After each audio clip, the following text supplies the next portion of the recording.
O Estrelando está começando. Como eu falei semana passada, nós vamos dar continuidade com a entrevista com José Aparecido Celório, também conhecido como Celório somente. Ele que é do signo de Capricórnio, tem o ascendente em Peixes e a lua em Sagitário. É interessante porque o Celório ele é professor da Universidade Estadual de Maringá e pesquisador na área de educação, imaginário e processos autoformadores e cosmologia ética e astrólogo também.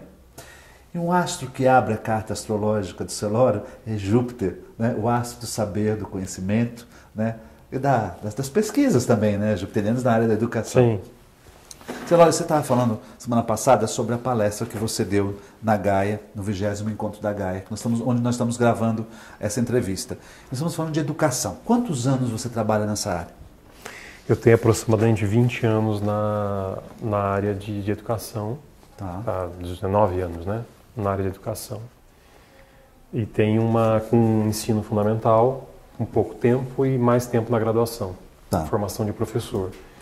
Você faz uma relação do que a astrologia cita como a área do saber, o eixo 3-9, casa 3, casa 9, Mercúrio, Júpiter, Gêmeo, Sagitário. Você já fez esse levantamento? Até porque eu estava te falando, colocando agora no começo do programa, que você nasce, né? Você tem a Lua no signo de Sagitário e você nasce com Júpiter abrindo o teu ascendente em Peixes aqui. É interessante essa colocação. Você tem 3 astros em Sagitário e tem Júpiter abrindo o seu mapa, né? E o Júpiter é um indicador de professor universitário, né? Eu me lembro muito tempo atrás, hoje amigo meu, olhando meu mapa, quando você entrar numa sala de aula, você não vai querer mais sair. Então, eu acho que eu me interesso muito acho que é uma preocupação que tem, eu acho que não todo formador, mas alguns têm.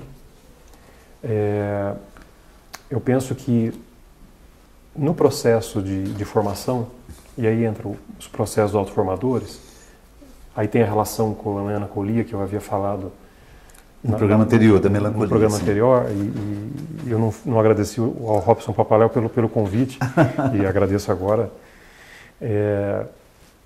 que é o tempo de formação, a necessidade da reflexão. É importante que os alunos se questionem no processo de formação se eles estão pensando, se eles estão, aliás, refletindo sobre o processo de formação. Eu me preocupo muito com uma questão: o que essas disciplinas que os alunos estudam fazem com eles? Mesmo numa escola estadual? Uma escola estadual, eu trabalho numa universidade pública. Que movimento é esse? Eu particularmente não acredito em nenhum tipo de mudança coletiva sem que haja simultaneamente uma mudança individual. Né?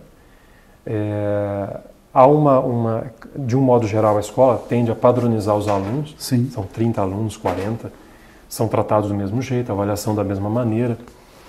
E as individualidades como elas ficam nesse processo todo. E a gente aprende desde o básico a entender que o conhecimento sempre vem de fora. Não há essa preocupação de relacionar a escola com a vida.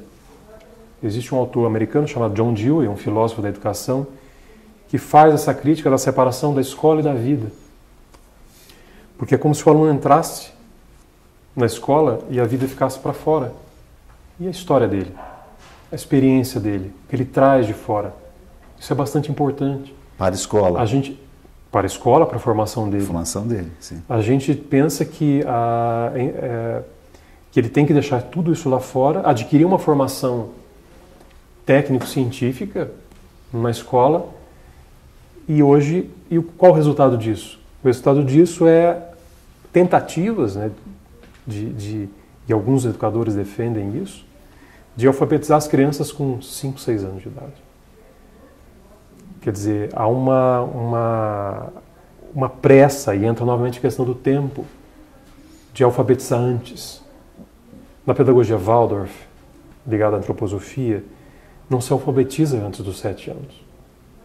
Não há, a preocupação é outra, com outra dimensão. Porque em astrologia nós temos a primeira quadratura de Saturno, exatamente. Né? Na Lua progredida, a primeira quadratura da Lua progredida. Isso. Né? Então, a partir dos 7, a gente começaria a trabalhar com a construção de conceito. Né? Mas a gente tenta antecipar. Aí você tem o quê?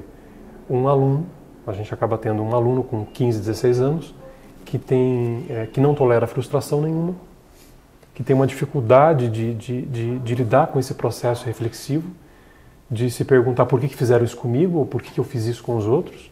Não entende? Ele é imediatista. Ele é imediatista. Né? Isso, quer dizer, e a escola poderia ser um caminho, além da formação técnico-científica, moral, ética, ela poderia ser um caminho também para que o aluno pudesse se enxergar um pouco. Um exemplo, raramente se faz na educação infantil rodas de sonho. No YouTube a gente encontra uma palestra do Roberto Gambini falando de uma pesquisa, de um trabalho que ele fez com pedagogas aqui em São Paulo sobre sonhos. Por que as crianças de 3, 4 anos não podem falar sobre os sonhos? 15 minutos do tempo de aula. Mas alguns professores vão dizer, eu preciso dar conteúdo. Como se isso não fosse isso conteúdo. Não é conteúdo. Então, na escola, de um modo geral, a arte entra como algo, uma espécie de apêndice. Entendi. Né? Se dá mais importância às áreas matemáticas. Entendi. Eu tenho outras perguntas. Eu tenho uma outra pergunta para fazer de um trabalho que você apresentou anos atrás, mas vai ficar para o segundo bloco, tá bem? Voltamos já.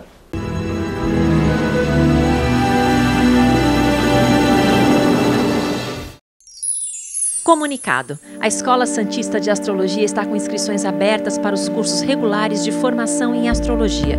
Curso básico com turmas manhã, tarde e noite, interpretação de mapa astrológico, previsões e supervisão de mapas. A escola ainda oferece atendimento de mapas astrológicos e uma grande variedade de livros. Escola Santista de Astrologia, Rua Goitacazes, número 8. Telefone 3284-9714. Santos.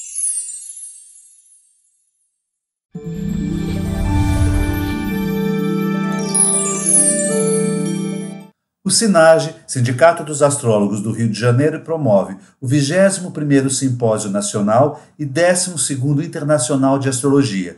Vai acontecer nos dias 4, 5 e 6 de outubro. O tema, o Encontro dos Deuses. Informações, 21 22 13 0972.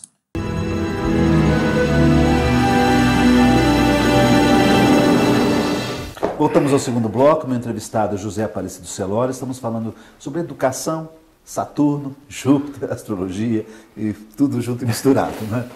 Celório, você apresentou uma tese em 2015 chamada Narrativas e Imaginários de Professoras Readaptadas. Não é? Isso. Rumo a uma pedagogia da observância.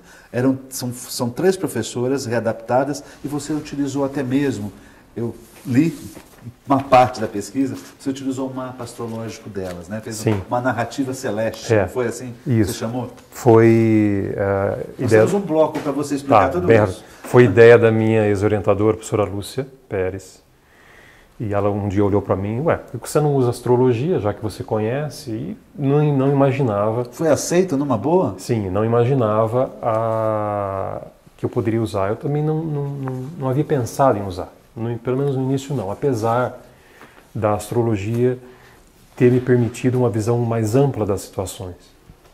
Né? Eu penso que ou a astrologia nos deixa com uma visão reducionista, simplista, a gente reduz tudo ao determinismo astral, ou a gente amplifica e vê a astrologia, suas relações e as coisas no mundo em inter-relação.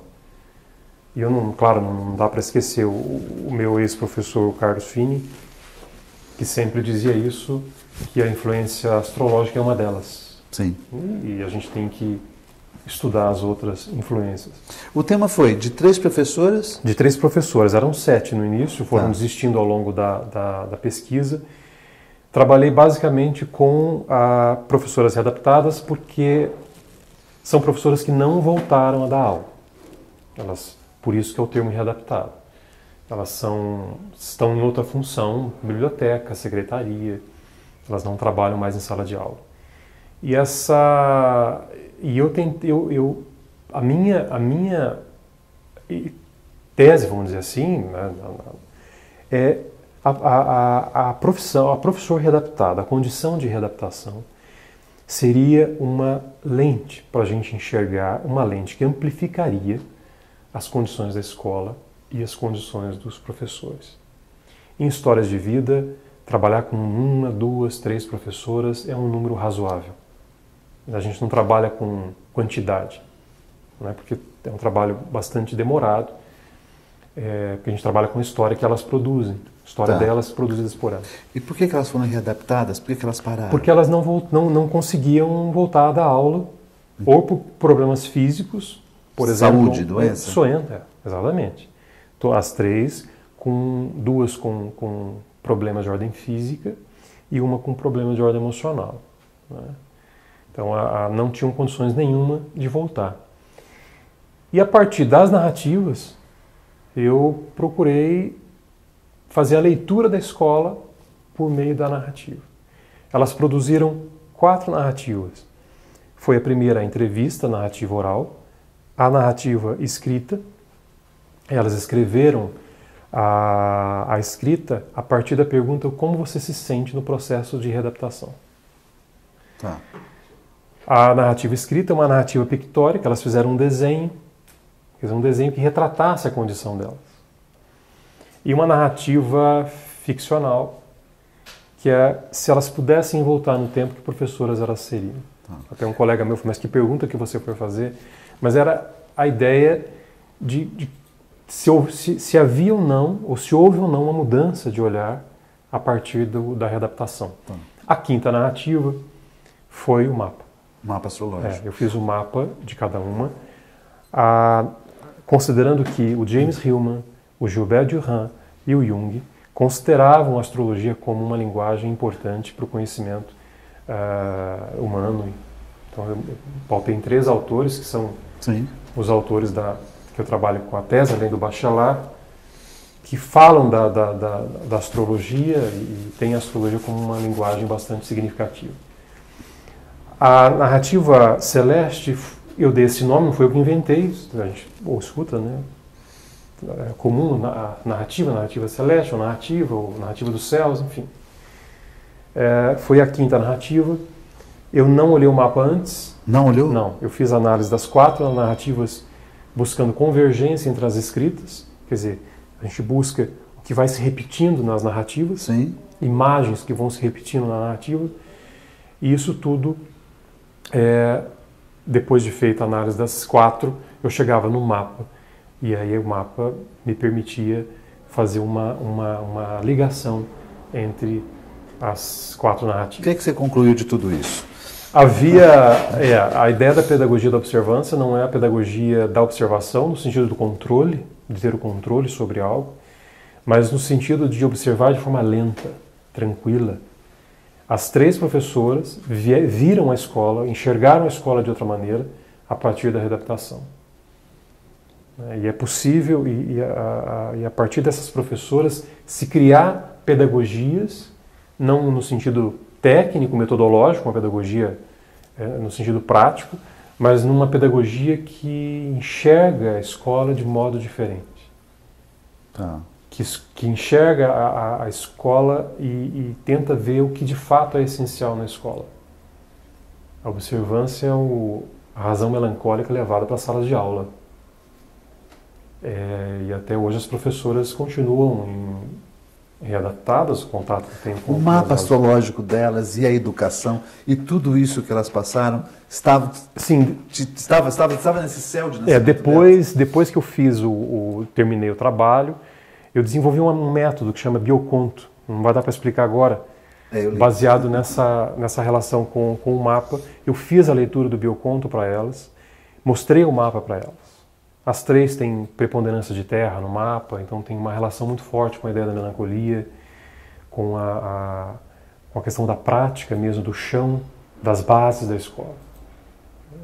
Então, o interessante é que as coisas que elas disseram, que elas escreveram, convergiam tinham convergência com o mapa dela. Você faz um trabalho particular, pessoal, de atendimento nessa área? Por exemplo, para adolescentes, focado na educação? Não mais. Não? Não mais. profissionalmente, assim, de atender De mapa? diretamente?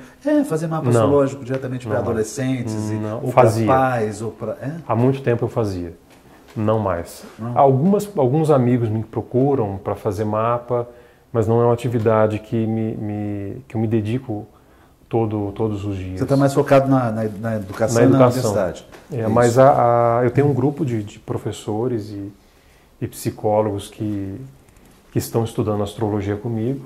É um encontro que a gente faz mensalmente. Pessoas interessadas, inclusive da universidade, querem estudar a astrologia. Interessante. Não é uma escola, não tem uma escola, Não, tudo bem, mas é não tem um problema. encontro que a gente faz. Na verdade, foi esse grupo de mulheres que me pediu. E quem quiser também pode, vai sair na tela aí embaixo, o contato do Celório para fazer essas trocas, né, essas informações que eu acho bastante interessante. Sim. E achar também a sua tese na internet. E eu faço parte da Academia Celeste, que é um grupo de excelente. acadêmicos ligados à universidade. Excelente. E temos pesquisas aí na área de história, filosofia, principalmente história e filosofia da astrologia. Meu querido, muitíssimo Obrigado. obrigado por ter feito essas 2 entrevistas aqui. Obrigado. Viu? E uma ótima semana a todos vocês.